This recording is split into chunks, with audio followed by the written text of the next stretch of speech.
हम प्रार्थना करें। पुत्र और पिता आत्मा के नाम से आमीन। आमीन।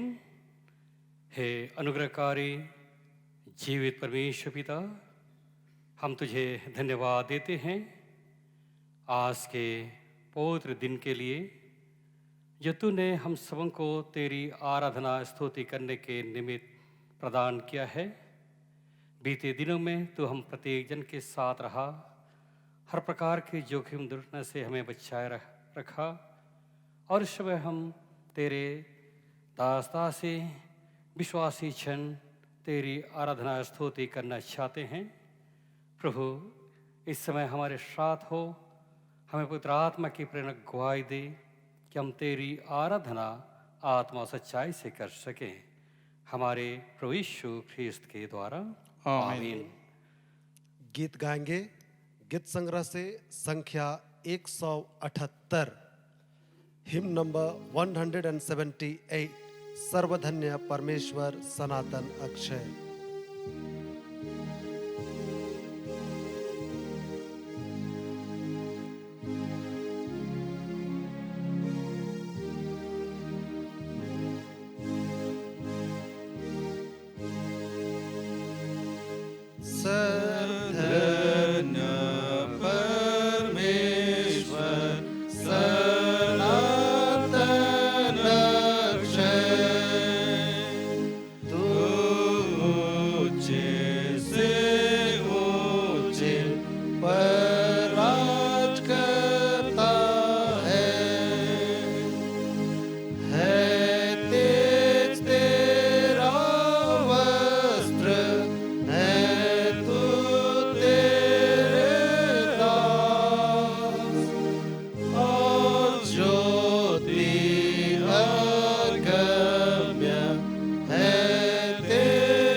यीशु सहाय। यीशु सहाय। आज हम प्रभु की आराधना यूट्यूब के माध्यम से कर रहे हैं, क्योंकि आज सारा संसार कोरोना बीमारी से भयभीत है, घबराया हुआ है, और हम अपने अपने घरों में रह करके परमेश्वर की आराधना कर रहे हैं। और इस समय हम परमेश्वर की आराधना स्तुति करने जा रहे हैं। इसे यूट्यूब आराधना में हम सबों के साथ आप जुड़ सकते हैं। आइए, परमेश्वर ऐसे संगति में हमें नहीं छोड़ा है और हम उनके गवाह हैं। इसलिए यीशु मसीह के कथनों को, वचनों को हम स्मरण करते हुए आज के आराधना में सम्मिलित होकर प्रभु की महिमा करें। यीशु ने कहा, तुम यरूशलेम और सारे यहूदिया और सामरिया में और पृथ्वी की छोर तक मेरे गवाह होगे। प्रभु यीशु ख्रिस्त का अनुग्रह, परमेश्वर का प्रेम और पवित्र आत्मा की सहभागिता आप सबों के साथ रहे और आपके साथ भी हम रहे। शुद्ध की प्रार्थना करें। हे सत्यवान परमेश्वर, तेरे सन्मुख सब हृदय खुले हैं। तू सबके विलासों को जानता है और तुझसे कोई छिपा नहीं है। अपने पवित्र आत्मा की प्रेरणा से हमारे हृदय के विचारों को शुद्ध कर कि हम तुझसे पूर्व से प्रेम करें और युक्त नाम स्तुति करें हमारे प्रभु ख्रिस्त के द्वारा। आमीन।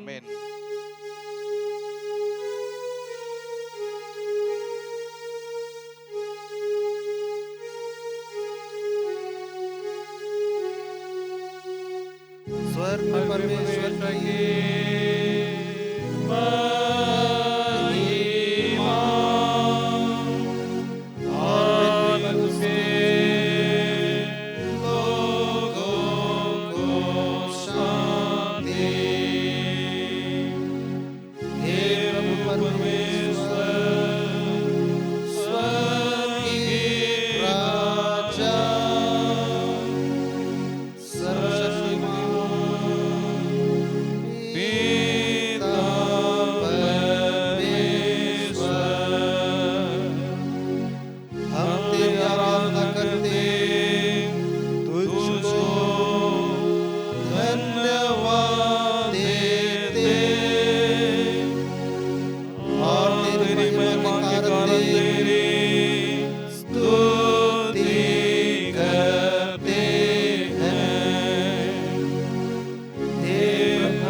परमेश्वर के मेमने तू जगत का पाप उठा ले जाता है।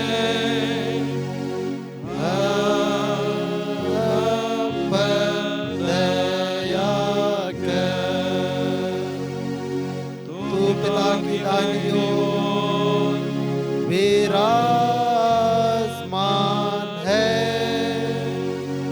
हमारी प्रार्थना स्वीकार कर, क्योंकि केवल तू ही पवित्र है।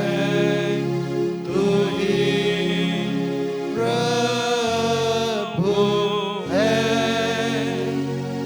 तू यीशु ख्रिस्त पवित्र आत्मा के साथ परमेश्वर पिता की महिमा में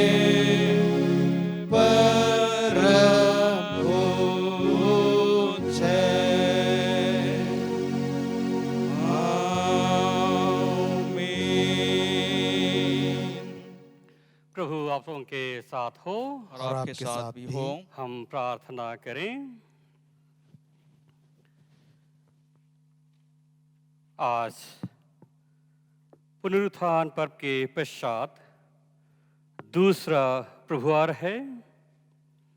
हम विशेष कल की प्रार्थना करें। हे सर्वशक्तिमान पिता, हमें यह वर दे कि जिस प्रकार शिष्यों ने रोटी तोड़ते समय अपने पुनर्जीवित त्राणकर्ता को पुनः पाया, वैसे ही हम भी उसकी उपस्थिति को हर समय अपने मध्य अनुभव करें और आनंद से उसकी उद्धारकारी सामर्थ्य की गवाही दे सकें। उसी के द्वारा जो तेरे और प्रात्मा के साथ एक परमेश्वर और सदा जीता और राज्य करता है। आमीन। हमारे प्रभु यीशु ख्रीस्त के परमेश्वर और पिता का धन्यवाद हो कि जिसने यीशु ख्रीस्त के मृतकों में से जी उठने के द्वारा अपनी बड़ी दया से हमें जीवित आशा के लिए नया जन्म दिया, अर्थात एक अविनाशी और निर्मल और अजर मिरास के लिए, और उसी पर आनंद में मगन होने के लिए जो कहने से बाहर और महिमा से परिपूर्ण है, जिसकी तेरे साथ हे पिता और तेरे साथ पवित्र आत्मा सारी प्रतिष्ठा, सामर्थ, प्रताप और प्रभुता अब और सदा सर्वदा होती रहे। आमीन।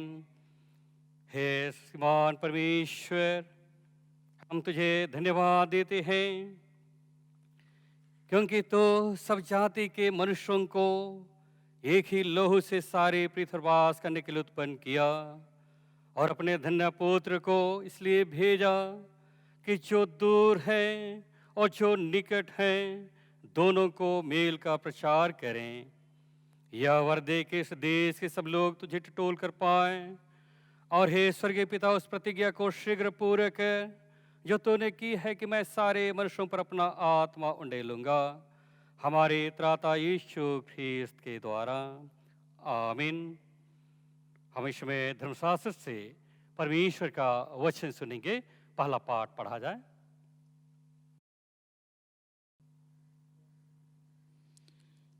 इस समय हम लोग पहला पाठ सुनेंगे प्रेरितों के काम नामक पुस्तक, दूसरा अध्याय और उसका 22वें पद से लेकर 32वें पद तक। हे इस्राएलियों, ये बातें सुनो। यीशु नासरी एक मनुष्य था जिसका परमेश्वर की ओर से होने का प्रमाण उन सामर्थ के कामों और आश्चर्य के कामों और चिन्हों से प्रगट है, जो परमेश्वर ने तुम्हारे बीच उसके द्वारा कर दिखाए, जिसे तुम आप ही जानते हो। उसी यीशु को जो परमेश्वर की ठहराई हुई योजना और पूर्व ज्ञान के अनुसार पकड़वाया गया, तुमने अधर्मियों के हाथ से क्रूस पर चढ़वाकर मार डाला, परंतु उसी को परमेश्वर ने मृत्यु के बंधनों से छुड़ाकर जिलाया, क्योंकि यह अनहोना था कि वह उसके वश में रहता। क्योंकि दाऊद उसके विषय में कहता है, मैं प्रभु को सर्वदा अपने सामने देखता रहा, क्योंकि वह मेरी दाहिनी ओर है, ताकि मैं डिग ना जाऊं।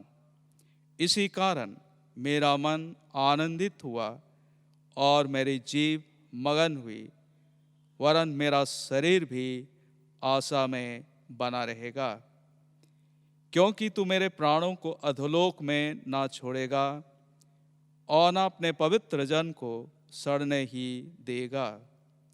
तूने मुझे जीवन का मार्ग बताया है, तू मुझे अपने दर्शन के द्वारा आनंद से भर देगा।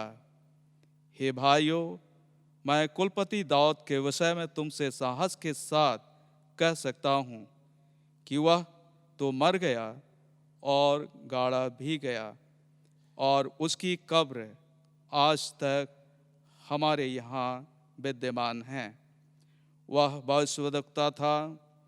वह जानता था कि परमेश्वर ने मुझसे शपथ खाई है कि मैं तेरे वंश में से एक व्यक्ति को तेरे सिंहासन पर बैठाऊंगा। उसने होने वाली बात को पहले ही से देखकर मसीह की जी उठने के विषय में भविष्यवाणी की कि ना तो उसका प्राण अधोलोक में छोड़ा गया और ना उसकी देह सड़ने पाई। इसी यीशु को परमेश्वर ने जिलाया, जिसके हम सब गवाह हैं। यह परमेश्वर का वचन है। परमेश्वर का धन्यवाद हो। हम परमेश्वर की महिमा के लिए इस समय खड़े हो जाएं और भजन संहिता 30 अध्याय 1 से लेकर 4 और 11 से लेकर 12 तक हम बारी बारी से पढ़ेंगे। भजन 30 1 से 4 और 11 से लेकर 12। हे यहोवा, मैं तुझे सराहूंगा, क्योंकि तूने मुझे खींचकर निकाला है और मेरे शत्रुओं को मुझ पर आनंद करने नहीं दिया। हे मेरे परमेश्वर यहोवा, मैंने तेरी दुहाई दी और तूने मुझे चंगा किया है। हे यहोवा, तूने मेरा प्राण अधोलोक में से निकाला है। तूने मुझको जीवित रखा और कब्र में सड़ने से बचाया है। हे यहोवा के भक्तों, उसका भजन गाओ और जिस पवित्र नाम से उसका स्मरण होता है उसका धन्यवाद करो। 11 से लेकर आगे। तूने मेरे लिए विलाप को नृत्य में बदल डाला। तूने मेरा टाट उतरवा कर मेरी कमर में आनंद का पटुका बांधा है, ताकि मेरी आत्मा तेरा भजन गाती रहे और कभी चुप ना हो। हे मेरे परमेश्वर यहोवा, मैं सर्वदा धन्यवाद करता रहूंगा। अब सर्वशक्तिमान परमेश्वर पिता की और पुत्र की और पवित्र आत्मा की महिमा हो, जैसे आदि में थी, अब है और सदा जुगान जुग होती रहेगी। आमीन।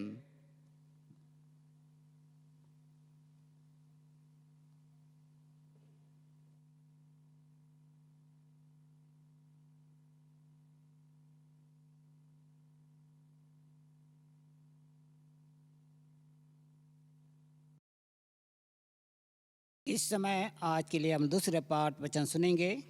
पात्रस के पहले पत्र 3 अध्याय 13 पद से 18 पद तक। यदि तुम भलाई करने के लिए उत्तेजित रहो तो तुम्हारी बुराई करने वाला फिर कौन है? यदि तुम धर्म के कारण दुख भी उठाओ तो धन्य हो, पर लोगों के डराने से मत डरो और न घबराओ, पर मसीह को प्रभु जानकर अपने अपने मन में पवित्र समझो। जो कोई तुमसे तुम्हारी आशा के विषय में कुछ पूछे, उससे उत्तर देने के लिए सर्वदा तैयार हो, पर नम्रता और भय के साथ, और विवेक भी शुद्ध रखो, इसलिए कि जिन बातों के विषय में तुम्हारी बदनामी होती है, उनके विषय में वे जो मसीह में तुम्हारे अच्छे चाल चलन का अपमान करते हैं लज्जित हों। क्योंकि यदि परमेश्वर की यही इच्छा हो कि तुम भलाई करने के कारण दुख उठाओ, तो यह बुराई करने के कारण दुख उठाने से उत्तम है। इसलिए कि मसीह ने भी, अर्थात अधर्मियों के लिए धर्मी ने, पापों के कारण एक बार दुख उठाया, ताकि हमें परमेश्वर के पास पहुँचाए। वह शरीर के भाव से तो घात किया गया, पर आत्मा के भाव से जिलाया गया। यह परमेश्वर का वचन है। परमेश्वर का धन्यवाद हो।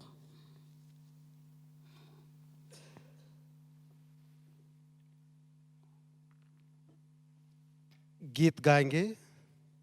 गीत संग्रह से संख्या 100। गीत संग्रह से संख्या 100, हिम नंबर 100। सच प्रभु यीशु उठा है, हे मनुष्यों कहो।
आप सबों के साथ रहे।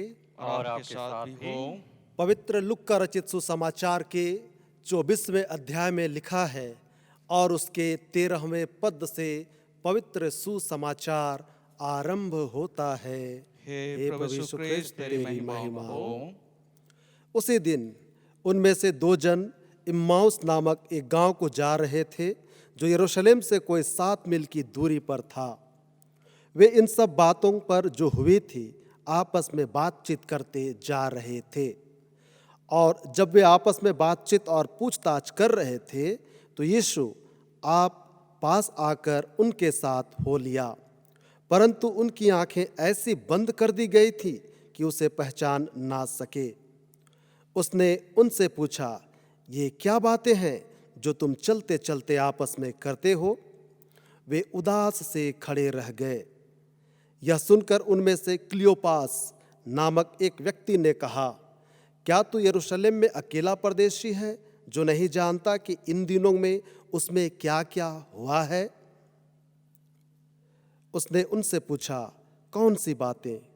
उन्होंने उससे कहा, यीशु नासरी के विषय में जो परमेश्वर और सब लोगों के निकट काम और वचन में सामर्थी भविष्यद्वक्ता था, और प्रधान याजकों और हमारे सरदारों ने उसे पकड़वा दिया कि उस पर मृत्यु की आज्ञा दी जाए और उसे क्रूस पर चढ़वाया। परंतु हमें आशा थी कि यही इस्राएल को छुटकारा देगा। इन सब बातों के सिवाय इस घटना को हुए 3रा दिन है, और हम में से कई स्त्रियों ने भी हमें आश्चर्य में डाल दिया है, जो भोर को कब्र पर गई थीं, और जब उसका शव ना पाया तो यह कहती हुई आई कि हमने स्वर्गदूतों का दर्शन पाया जिन्होंने कहा कि यीशु जीवित है। तब हमारे साथियों में से कई एक कब्र पर गए और जैसा स्त्रियों ने कहा था वैसा ही पाया, परंतु उसको ना देखा। तब उसने उनसे कहा, हे निर्बुद्धियों और भविष्यद्वक्ताओं की सब बातों पर विश्वास करने में मंदमतियों, क्या अवश्य ना था कि मसीह ये दुख उठाकर अपनी महिमा में प्रवेश करे? तब उसने मूसा से और सब भविष्यद्वक्ताओं से आरंभ करके सारे पवित्र शास्त्र में से अपने विषय में लिखी बातों का अर्थ उन्हें समझा दिया।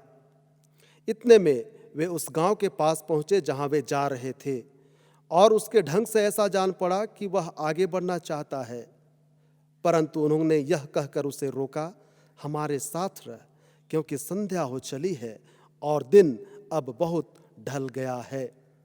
तब वह उनके साथ रहने के लिए भीतर गया। जब वह उनके साथ भोजन करने बैठा तो उसने रोटी लेकर धन्यवाद किया और उसे तोड़कर उनको देने लगा। तब उनकी आंखें खुल गई और उन्होंने उसे पहचान लिया, और वह उनकी आंखों से छिप गया। उन्होंने आपस में कहा, जब वह मार्ग में हमसे बातें करता था और पवित्र शास्त्र का अर्थ हमें समझाता था, तो क्या हमारे मन में उत्तेजना ना उत्पन्न हुई? वे उसी घड़ी उठकर यरूशलेम को लौट गए और उन 11 और उनके साथियों को इकट्ठे पाया। वे कहते थे, प्रभु सचमुच जी उठा है और शमौन को दिखाई दिया है। तब उन्होंने मार्ग की बातें उन्हें बता दी, और यह भी कि उन्होंने उसे रोटी तोड़ते समय कैसे पहचाना। यह ख्रिस्त का सुसमाचार है। हे प्रभु यीशु क्रिस्त, तेरी स्तुति हो। दुआ करें। हे सर्वसामर्थी पवित्र परमेश्वर, तेरा धन्यवाद हो कि तू हमारे जीवन को अपने वचन के करीब में अब ले आया है। पिता, हम तुझसे विनम्रता के साथ दुआ करते हैं कि वचन से निकलती बातों को हमें सिखा, हमें समझा, कि पिता हम तेरे बातों को सीखकर, जानकर, समझकर जीने की कला जो तू हमें सिखलाता है उसे हम आत्मसात करें, और इस जिंदगी को जीते हुए मसीह में हम तेरी जिम्मेवारियों को जो तू हम सबसे अपेक्षा करता है पूरा करने के लिए कृत संकल्प हो जाएं। हे पवित्र आत्मा, तू एक एक से बातचीत कर, यीशु के नाम से आमीन। आमीन। बैठ जाएंगे, क्योंकि यह तो हमसे हो ही नहीं सकता कि जो हमने देखा और सुना है उसे ना कहें। यीशु को परमेश्वर जिलाया जिसके हम सब गवाह हैं। प्रेरित क्रिया 4:20 और 2 उसका 32। वर्तमान महामारी का मंजर हो गया है भयावह। आवाम की जिंदगियां हो रहे हैं तबाह, फिर भी बरकरार है रब का रहमो करम। इन विषम परिस्थितियों में भी हम बने हैं जी उठे मसीहा के गवाह। प्रभु की बड़ाई हो, प्रभु की सिताइश हो, प्रभु की प्रशंसा हो कि खुदा की इबादत करने का अवसर अब भी रब के बंदों के लिए उपलब्ध है। ऑनलाइन आराधना प्रसारण सेवा में वचन की संगति, सहभागिता और सेवकाई में आप सबों को दिल से स्वागत है, इस्तकबाल है। मेरे अजीजों, कोविड-19 के दुष्प्रभाव से हम दुष्प्रभावित जरूर हुए हैं, लेकिन पराजित नहीं हुए हैं। इस वैश्विक महामारी से हो रही है परेशानियां, पर हम सबके जिंदगी में अब भी बनी हुई है खुदा की मेहरबानियां। जारी है जनता कर्फ्यू, धारा 144 और लॉकडाउन, किंतु प्रभु वंदना के प्रति जुनून और जज्बा नहीं हुए हैं डाउन। मेरे प्रियजन, भारतीय इतिहास के पन्नों को जब पलटकर देखा जाता है तब परमवीर चक्र विजेता 1971 अल्बर्ट एक्का के अदम्य साहस और शहादत की गवाही दी जाती है। जिन्होंने देखा और जिन्होंने सुना है वे अब भी उनकी गवाही देते हैं। कलीसिया इतिहास के पन्नों को जब पलटा जाता है तब ग्राहम स्टेन्स और उनके 2 बेटों को जिंदा जलाने के दर्दनाक दृश्य की गवाही दी जाती है। वे भी गवाही देते हैं जिन्होंने प्रथम दृष्टया देखा, और वे भी गवाही देते हैं जिन्होंने इस दर्दनाक परिदृश्य के विषय में सुना है। परंतु हमने नहीं देखा यीशु को कोड़े खाते हुए, हमने नहीं देखा यीशु को क्रूस ढोते हुए, हमने नहीं देखा है यीशु के क्रूसीकरण को, हमने नहीं देखा है यीशु के पुनरुत्थान को इन आँखों से, परंतु विश्वास की आँखों से और आत्मिक आँखों से हमने देखा है और हमने सुना भी है। और अब हम यीशु ख्रिस्त के पुनरुत्थान के गवाह हैं। वचनों के आलोक में हमारे लिए जो इस प्रभुवार हेतु मंथन के लिए विषय दिया गया है वह यही है, प्रभु यीशु के पुनरुत्थान के गवाह। हर मसीही की एक बड़ी मसीही जिम्मेवारी है कि वह जी उठे मसीह की गवाही दे, और गवाही के लिए जरूरी होता है सबूत अथवा प्रमाण। इसके अभाव में गवाही वजन रहित हो जाता है। और यीशु के पुनरुत्थान के प्रमाण हैं। पहला प्रमाण खाली कब्र। मरकुस 16:4 के अनुसार से जब यीशु को मार डाला गया और फिर कब्र में दफना दिया गया, कब्र में डाल दिया गया, तो कब्र के मुहाने पर एक बड़ा पत्थर लगा दिया गया सरकारी सील के साथ, ताकि उस पत्थर को कोई हटा ना सके। लेकिन पत्थर लुढ़का दिया गया। कियामती बदन के साथ यीशु उस कब्र में से बाहर आया। पहला कोरिन्थ 15:6 के अनुसार से जी उठने के पश्चात लगभग 500 से अधिक लोगों को यीशु एक बार में दिखाई दिया। मरकुस 16:14 से 18 के द्वारा से वचन हमें बतलाता है यीशु के जी उठने का प्रमाण कि चेलों को 3 बार यीशु दिखलाई दिया। शास्त्र के द्वारा यह प्रमाणित है कि यीशु का पुनरुत्थान हुआ है। हमने शास्त्र में इसे देखा है और इसे जाना है। और अब वचन हमसे कहता है लुक्का 24:48 में, तुम इन सब बातों के गवाह हो। अब सवाल सामने आता है कि हम किस तरह के जी उठे और पुनरुत्थित मसीहा के गवाह बने, कैसे गवाह हम बने। यीशु ख्रिस्त के पुनरुत्थान के गवाह के संदर्भ में पहली बात, संदर्भगत सशक्त गवाह हम सब बने। प्रेरित क्रिया 3:15 और 2:32 में लिखा है, और तुमने जीवन के कर्ता को मार डाला, जिसे परमेश्वर ने मरे हुओं में से जिलाया, और इस बात के हम सब गवाह हैं। इस यीशु को परमेश्वर ने जिलाया, जिसके हम सब गवाह हैं। जब यीशु पकड़ा गया तो पतरस 3 बार यीशु को पहचानने से मुकर गया, उसका इग्नोर किया, इनकार किया। जब यीशु मारा गया तो चेले भय के मारे भूमिगत हो गए, डर के मारे कमरे में बंद हो गए। लेकिन जब यीशु जी उठा, मृत्यु को परास्त किया, पुनरुत्थान हुआ, तो चेले यीशु के कियामती बदन के संदर्भगत सशक्त गवाह बने।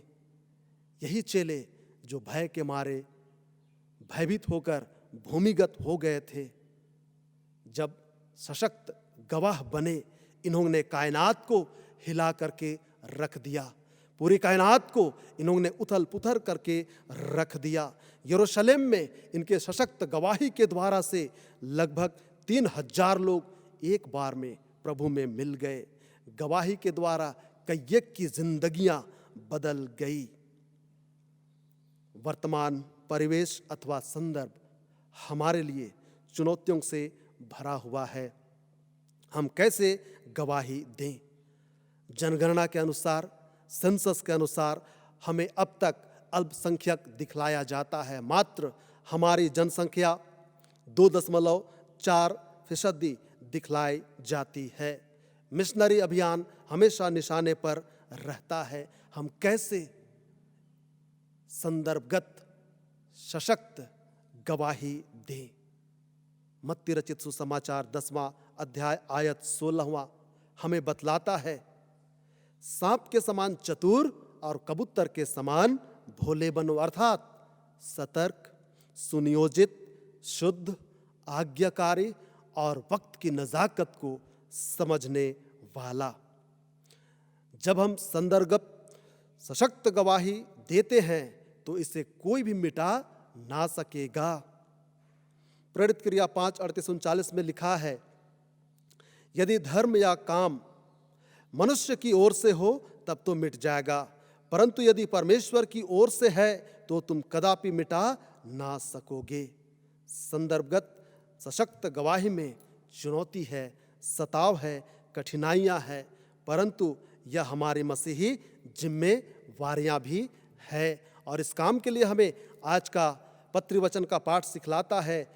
पहला पतरस 3 अध्याय उसका 14वां आयत, यदि तुम धर्म के कारण दुख भी उठाओ तो यह धन्य हो, पर लोगों के डराने से मत डरो और ना घबराओ।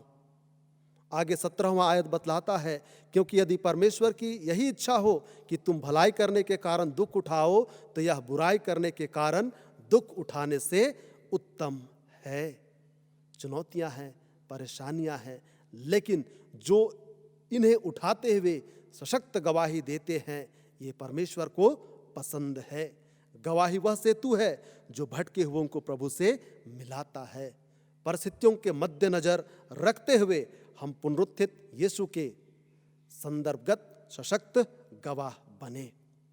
दूसरा तथ्य, यीशु ख्रिस्त के पुनरुत्थान के गवाह के संदर्भ में गवाही के आधार को सच्चाई और गहराई से जाने।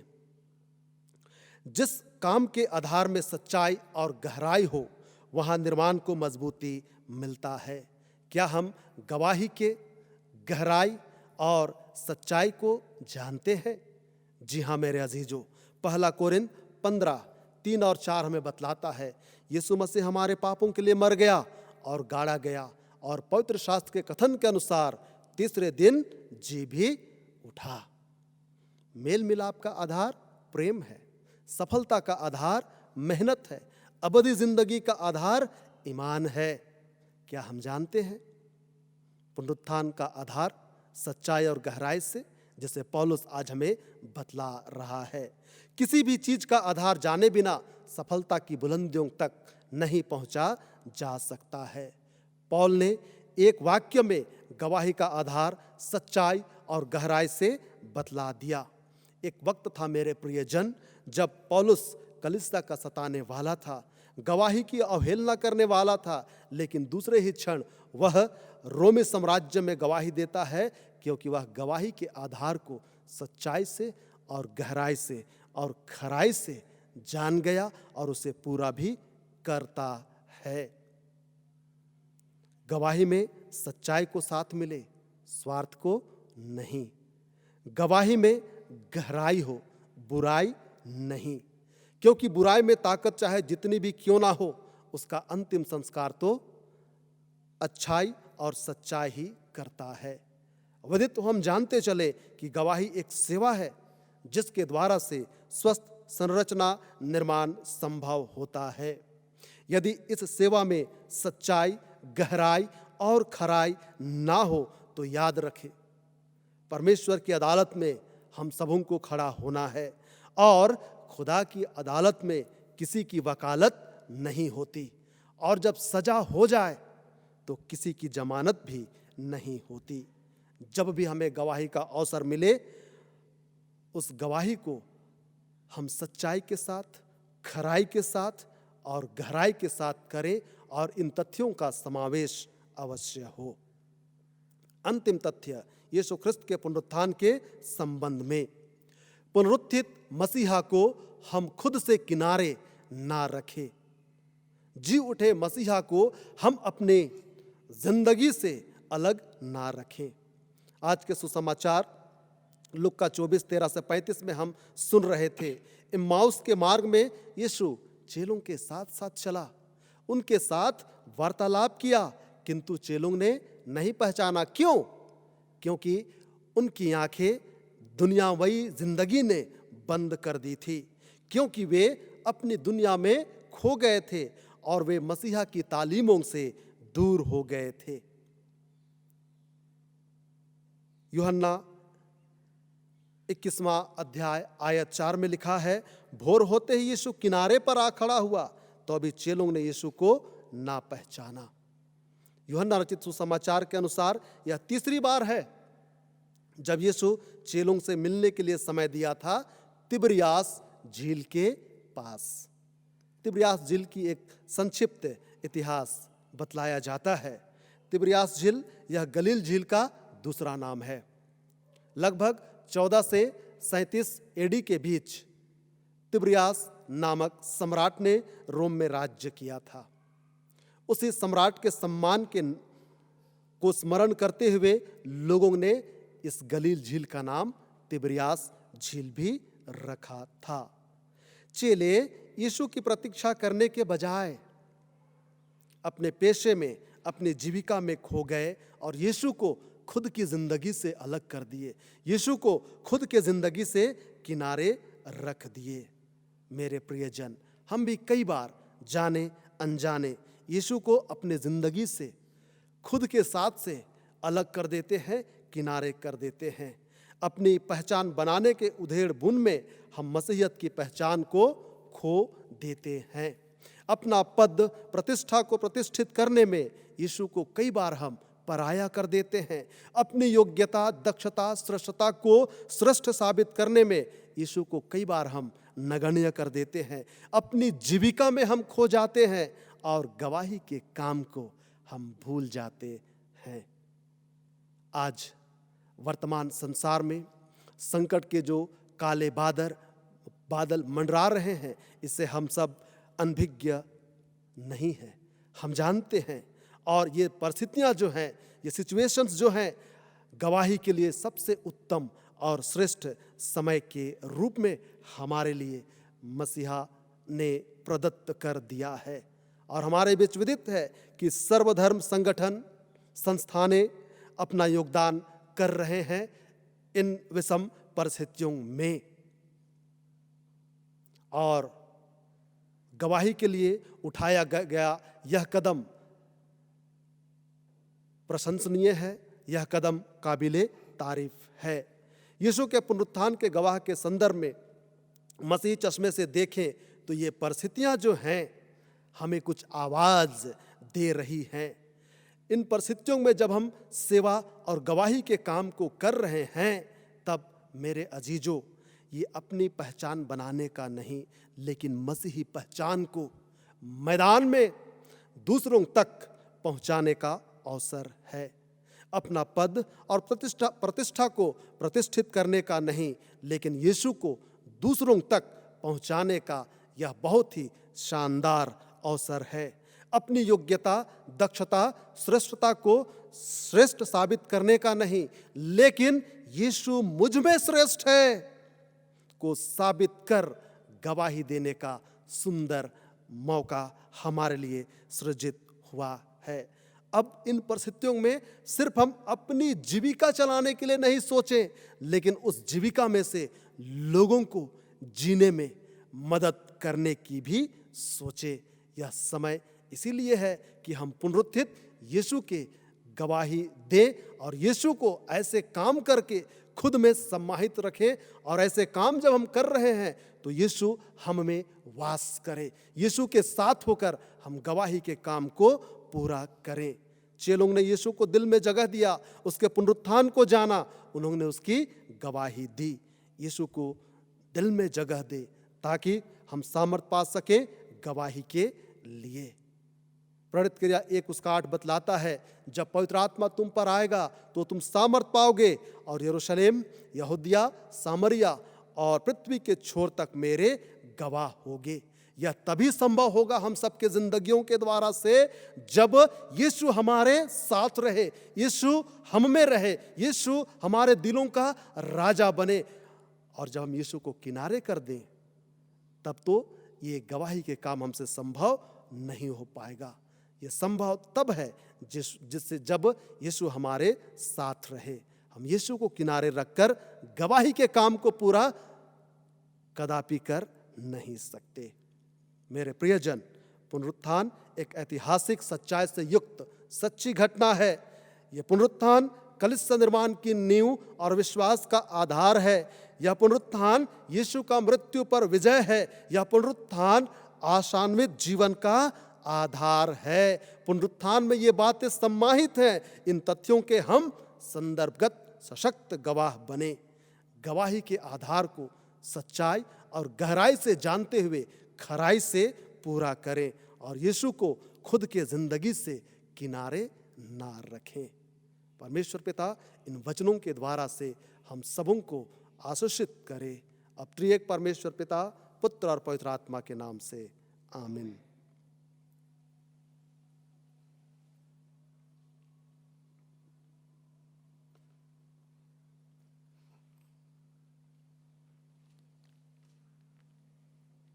हम सब खड़े होकर निकिया के विश्वासन को एक साथ अंगीकार करें। हम एक परमेश्वर सर्वशक्तिमान पिता पर विश्वास करते हैं।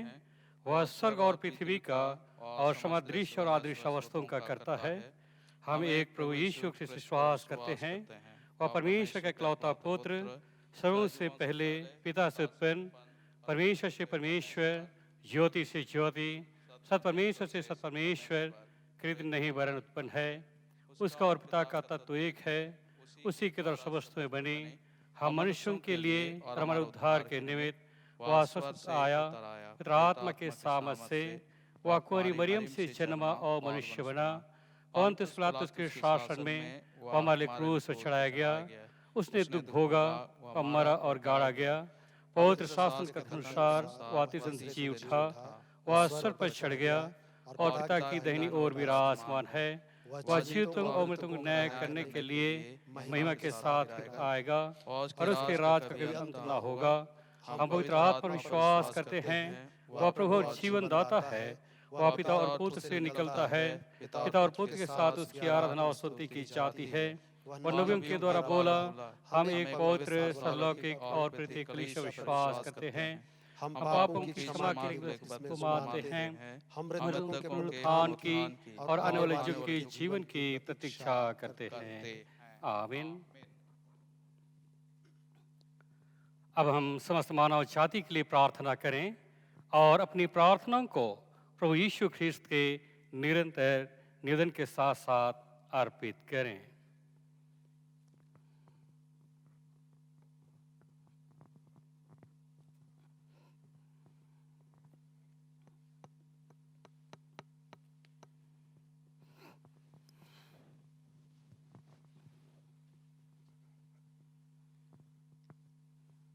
प्रार्थना करें। हे पिता, हम प्रार्थना करते हैं कि समस्त संसार में न्याय और शांति स्थापित हो और प्रत्येक मनुष्य भरपूर जीवन प्राप्त करे। हे दयावान प्रभु, हमारी प्रार्थना सुन।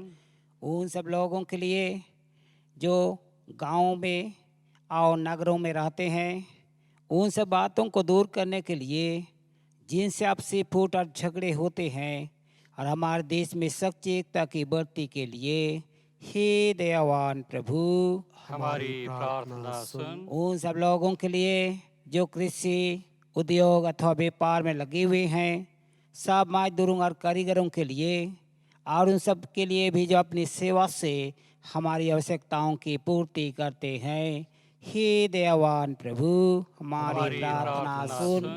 अध्यापकों और छात्रों, वैज्ञानिकों, लेखकों और कलाकारों और उन सब व्यक्तियों के लिए जो अन्य लोगों के विचारों और भावनाओं को प्रभावित करते हैं, हे दयावान प्रभु, हमारी प्रार्थना सुन। उन सब लोगों के लिए जो दुखी हैं, बेरोजगार हैं, भूखे प्यासे हैं, दरिद्र दलित हैं, बीमार और मरणासन हैं, और उन सब व्यक्तियों के लिए जो ऐसे लोगों की सेवा और सहायता करते हैं, हे दयावान प्रभु, हमारी प्रार्थना सुन। उन सब के लिए जो हमारे तथा अन्य देशों में शासन करते हैं, हमारे विशेषकर हमारे राष्ट्रपति, प्रधानमंत्री, इस राज्य के राज्यपाल और मुख्यमंत्री, और उनके लिए भी जो लोगों पर किसी प्रकार का अधिकार रखते हैं, हे दयावान प्रभु, हमारी प्रार्थना सुन। सब क्रिश्चियन लोगों की एकता और मेल मिलाप के लिए और समस्त संसार में उनकी गवाही और सेवा काज के लिए, हे दयावान प्रभु,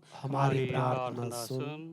भारत में तेरी समस्त कलीसिया के लिए, उसकी परिषदों तथा अगुओं, विशेषकर हमारे मॉडरेटर, दक्षिण भारत की कलीसिया के मॉडरेटर और मार्थमा कलीसिया के मेट्रोपॉलिटन के लिए, हमारे बिशप बासिल बालियाबास के और हमारे पुरोहितगण और तेरी कलीसिया के सब अन्य धर्म सेवकों के लिए कि वे सच्चाई लगन से तेरी सेवा करें, हे दयावान प्रभु, हमारी प्रार्थना सुन। या बर्थडे कि तेरे उन सब भक्तों के साथ जिन्होंने अपने जीवन में तेरी निष्ठापूर्वक सेवा की है, हम भी तेरे राज के नित्य आनंद में सहभागी हो सके, हे दयावान प्रभु, हमारी प्रार्थना एक सुन। साथ कहें, हे स्वर्ग के पिता, अपने राज को शीघ्र प्रकट कर और हमारी प्रार्थनाओं को सुन।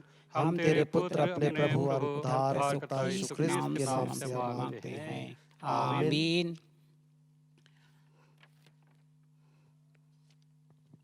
प्रिय, हमारे प्रभु यीशु ख्रीस्त ने कहा, प्रभु हमारा परमेश्वर एकमात्र प्रभु है।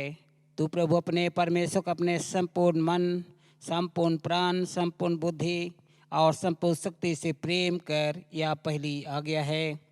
दूसरी यह है, अपने पड़ोसी को अपने समान प्रेम कर। इनसे बड़ी कोई आज्ञा नहीं। परमेश्वर ने संसार से सब प्रेम रखा कि उसने अपना इकलौता पुत्र यीशु ख्रीस्त को दे दिया कि वह हमें पापों से बचाए, स्वर्ग में हमारे निवेदन करता हो और हमें शाश्वत जीवन पहुँचाए। इसलिए पश्चाताप और विश्वास के साथ अपने पापों का अंगीकार करें। हम परमेश्वर की कृपा से उसकी आज्ञाओं का पालन करने का और सब लोगों के साथ मेल मिलाप और प्रेम से रहने का दृढ़ संकल्प करें।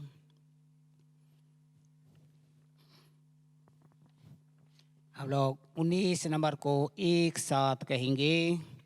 हे सर्वशक्तिमान परमेश्वर, हमारे स्वर्गीय पिता, हमने मन, वचन और कर्म से तेरे विरुद्ध और दूसरों के विरुद्ध पाप किया है। हमने अपनी अज्ञानता और दुर्बलता के कारण और जानबूझकर बुराई की है और भलाई करने में असफल रहे हैं। इन सब पापों के लिए हम सचमुच खेदित हैं और अंतःकरण से पश्चाताप करते हैं। तेरे पुत्र यीशु ख्रीस्त हमारे अपने प्राण दिए, उसी के कारण हमने जो पाप किए हैं उनको क्षमा कर, और यह वर दे कि भविष्य में हम नया जीवन पाकर सदा तेरी सेवा करें, ताकि तेरे पवित्र नाम की महिमा हो। आमीन। शक्तिमान परमेश्वर उन सबको क्षमा करता है जो एक दूसरे को क्षमा करते और सच्चा पश्चाताप करते हैं। वह तुम पर दया करे, तुम्हारे सब पापों को क्षमा करे और उससे तुमको छुटकारा दे, सब भले का मत में स्थिर और सबल करे और शाश्वत जीवन में बनाए रखे। आमीन। परमेश्वर का धन्यवाद हो। शांति अभिवादन के लिए हम खड़े हो जाएं। हम सब मिलकर ख्रीस्त की देह हैं। हम सब ने एक आत्मा द्वारा देह में बपतिस्मा लिया है। हम ऐसे कार्यों में संलग्न हैं जिससे शांति मिलती और एक दूसरे का निर्वाण होता है। प्रभु की शांति सदा आप सबों के साथ रहे और आपके साथ भी रहे।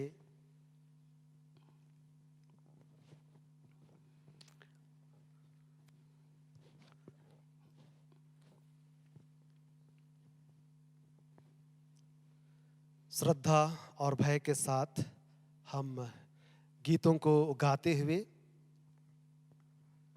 अपने ही स्थानों में दानों को भी संग्रहित कर सकेंगे।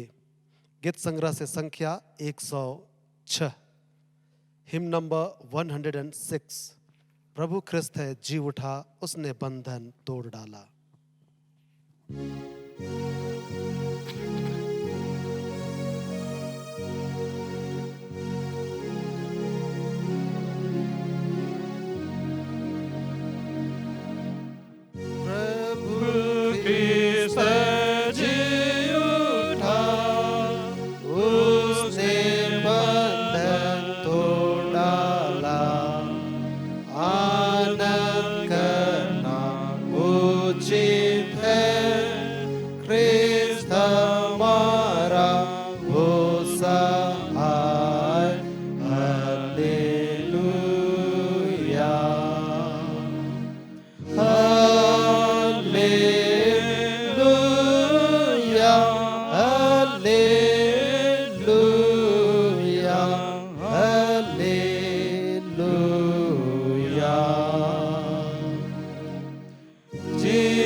आइए हम इसे दान पर आशीष मांगे, प्रार्थना करें।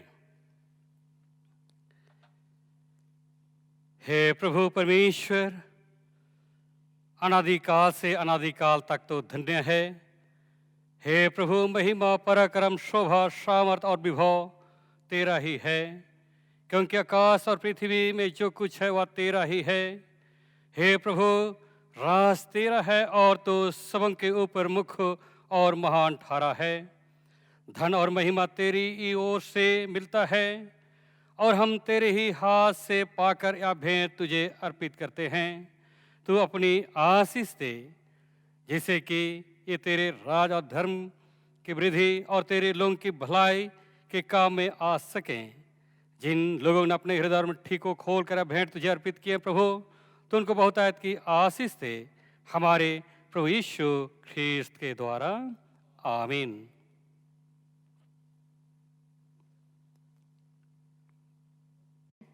प्रभु आप सबके साथ हो और आपके साथ भी। हम प्रार्थना करें।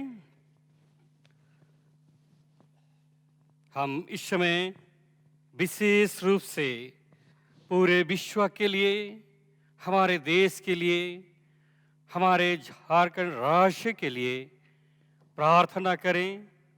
और इन दिनों हम कोरोना महामारी से हम ग्रसित हैं और सारा संसार त्राहे त्राहे मचा हुआ है कि परमेश्वर हम सबों की रक्षा करे, इसी महामारी से हमें बचाए और उनकी महिमा हम आत्मा सच्चाई से कर सकें।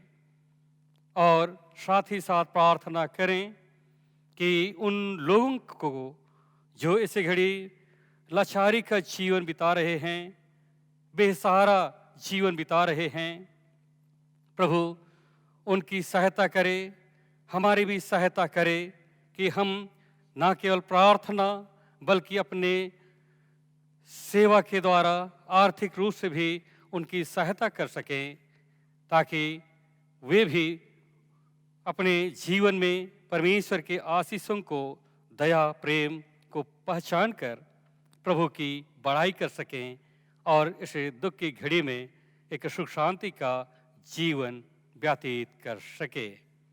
हम प्रार्थना करें। हे शक्तिमान परमेश्वर, हम तुझे धन्यवाद देते हैं क्योंकि तू हमारा सृष्टिकर्ता, पालनहार, तारनहार है और दिन प्रतिदिन के जीवन में तो हर एक को संभालते हुए जीवन के मार्ग में, उत्तरोत्तर उन्नति के मार्ग में बढ़ाते हुए उनके जीवन को सुशोभित करता है। हे पिता परमेश्वर, इस समय हम तुझसे विनती करते हैं क्योंकि तू जो जीवन और मृत्यु का प्रभु है, इसी भयानक कोरोना बीमारी से पिता परमेश्वर सारा संसार भयभीत है और इसी काल के समय हम नम्रता से तेरी ओर अपनी आंखें उठाते हैं और हमें बचाने की भरोसा रखते हुए तुझसे विनती करते हैं कि तू हमें इस संकट से छुड़ा और अपने लोगों को ऐसी स्वस्थ और शक्ति दे कि वे शांत और नम्र और धन्यवादी मन से तेरी सेवा करें। विशेषकर इस समस्या का निराकरण करने के निमित्त जितने भी साइंटिस्ट, जितने भी डॉक्टर, नर्सेस और जितने भी स्वास्थ्य कर्मी और जितने भी उन सभी लोगों की सेवा शुद्धि करने के लिए तत्परता पूर्वक जीवन को समर्पित किए हैं, उन सबों के लिए हमारी प्रार्थना है। प्रभु उनको ऐसे शुभदि प्रदान कर, ऐसे धीरज प्रदान कर कि वे धैर्यवान होकर प्रभु उन लोगों की सेवा कर सकें और उस रोग से बचाने के लिए जो भी दवाइयों को बनाया जा रहा है, प्रभु उनमें तो अपनी आँख से सुंडेल, ताकि उन दवाइयों के उपयोग से समाज से रोगी बच जाए। और हे पिता परमेश्वर, इस तरह से तेरी वह बड़ी दया आशीष जो लोगों के जीवन में हमेशा बनी रहती है प्रकट हो सके और हर एक के जीवन से तेरी महिमा होने पाए। हे पिता परमेश्वर, शैतान के हर प्रकार के जलसाजी या उनके हर प्रकार के हथियार जो मनुष्यों को नाश करने के लिए उपयोग कर रहे हैं, प्रभु ऐसे समय में तो उनको परास्त करने की शक्ति एक एक विश्वासी को दे, एक एक मनुष्यों को दे कि हम शैतान से प्रभु लड़ सके, उस रोग से लड़कर एक विजयी जीवन प्राप्त कर सकें। प्रभु एक एक जनों को तेरे धन हाथ में सुपुर्द करते हैं। हमारे इस कलीसिया के जितने भी विश्वासी हैं उनको भी हम तेरे धन हाथ में सौंप देते हैं। प्रभु तो उनकी अगुवाई कर, विश्वास कर पिता परमेश्वर, इन दिनों प्रभु तन मन और धन के क्लेश में और उस दुख में पड़े हुए हैं, उन्हें हम तेरी पितृ दया को सौंपते हैं। प्रभु तो उन सबों पर कृपा दृष्टि कर, उनकी आवश्यकताओं को पूरा कर और उन्हें शांति प्रदान कर, उनको छुटकारा प्रदान कर उनके दुखों में उन्हें धीरज थे और उनके सब क्लेशों से उन्हें सुख के साथ पार कर दे। यह हम यीशु ख्रीस्त के निमित्त मांगते हैं, हमारे प्रभु यीशु ख्रीस्त के द्वारा। आमीन। आमीन। हे प्रभु हम पर दया कर, हे ख्रिस्त हम पर दया कर। हे प्रभु हम पर दया कर। हे हमारे पिता, तू जो स्वर्ग में है, तेरा नाम पवित्र माना जाए, तेरा राज आए, तेरी इच्छा जैसे स्वर्ग में पूरी होती है वैसे पृथ्वी पर भी हो। हमारे दिन भर की रोटी आज हमें दे, हमारे अपराधों को क्षमा कर जैसे हमने अपराधियों को क्षमा किया है, और उनको परीक्षा में न डाल परंतु बुराई से बचा, क्योंकि राज और प्रकट महिमा और सदा तेरी हैं। आमीन। परमेश्वर का आशीर्वाद ग्रहण करें। परमेश्वर की शांति जो सारी समझ से परे है, परमेश्वर के उसके पुत्र हमारे प्रभु यीशु ख्रीस्त के ज्ञान और प्रेम में आपके हृदय और विचारों को सुरक्षित रखे, और शक्तिमान परमेश्वर पिता की, पुत्र की और पुत्र आत्मा की आशीष आप सब पर हो और आपके साथ सर्वदा रहे। आमीन।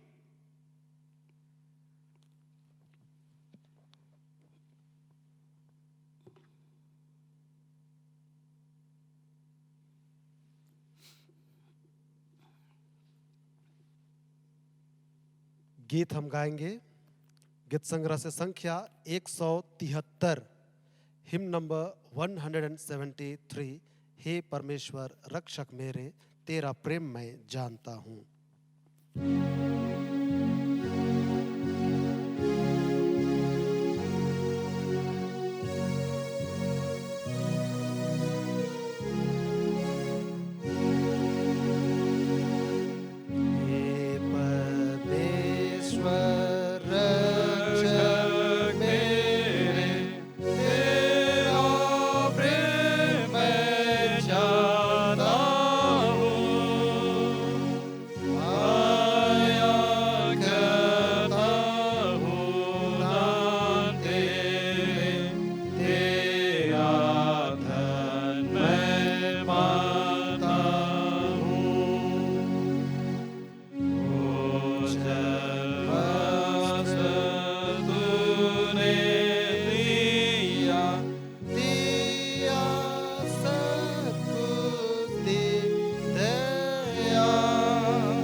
प्रार्थना करें। हे प्रभु, इसे जीवन रूपी यात्रा भर हमें तब तक संभालता रहा जब तक अंधकार की छाया न ढल जाए और संध्या काल न आए, संसार का कोलाहल शांत न हो, इसे जीवन की हलचल थम ना जाए और हमारा काम काज संपूर्ण न हो जाए। तब ही हे प्रभु अपनी करुणा से हमें सुरक्षित वास स्थान में पवित्र परम विश्राम और अनंत काल में शांति का वर प्रदान कर, हमारे प्रभु यीशु ख्रीस्त के द्वारा। आमीन। प्रभु आप सबों के साथ हो और आपके साथ भी। हम प्रभु को धन्य कहें। ईश्वर का धन्यवाद हो। हम कुशल से विदा हों प्रभु के नाम से। आमीन। आप सबों को यीशु शाह आज की आराधना में आप हमारे साथ जुड़े और प्रभु की महिमा हम एक साथ किए। आप सभी सुरक्षित हैं और मेरी आशा है कि आप घर पर रहें, सुरक्षित रहें और ईश्वर को धन्यवाद देते रहें। धन्यवाद।